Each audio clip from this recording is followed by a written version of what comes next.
শিশুর মতো চিৎকার করছেন, যাকে সামনে পাচ্ছেন জড়িয়ে ধরছেন। একটা জয় কতটা জরুরি ছিল হামজা চৌধুরীর জন্য সেটা না বলে দিলেও চলে। এশিয়া কাপের স্বপ্ন শেষ আগেই, কিন্তু ঘরের মাটিতে ভারতকে হারানোর সাফল্যকেও হালকা করে দেখার সুযোগ নেই। 22 বছরের অপেক্ষার অবসানের পর উচ্ছ্বাসটা বাঁধ ভাঙাই হলো। বাংলাদেশের জন্য সেই সাফের সেমিফাইনাল শেষে আবারও হারানো সম্ভব হলো ভারতকে। 1-0 গোলের জয় পাওয়ার পর উদযাপন দেখে মনে হতে পারে বাংলাদেশ দল বিশ্বকাপ জিতে ফেলেছে। সেটা নিয়ে কটাক্ষ চাইলে করাই যায়, কিন্তু এই জয় দিয়ে যে ভবিষ্যতের স্বপ্নটা দেখা হয়ে গেল সেটাকে কোনোভাবেই ভোলা যায় না। হামজার জন্য জয়টা আরো জরুরি ছিল, কারণ সেই সুদূর ইংলিশ প্রিমিয়ার লিগ থেকে তিনি উড়ে এসেছিলেন শুধু এই লাল সবুজের টানে।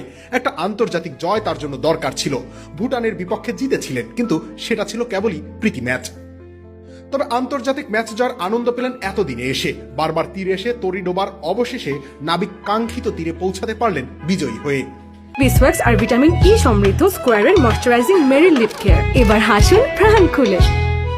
উদযাপনটাও তাই বাঁধ ভাঙা। কিউবা মিশেল জাতীয় পতাকা নিয়ে মাঠে দৌড়ে বেড়ালেন, সামিত সোম সবার সাথে এক হয়ে মিলে গেলেন ভিড়ের মাঝে, গলা ফাটালেন।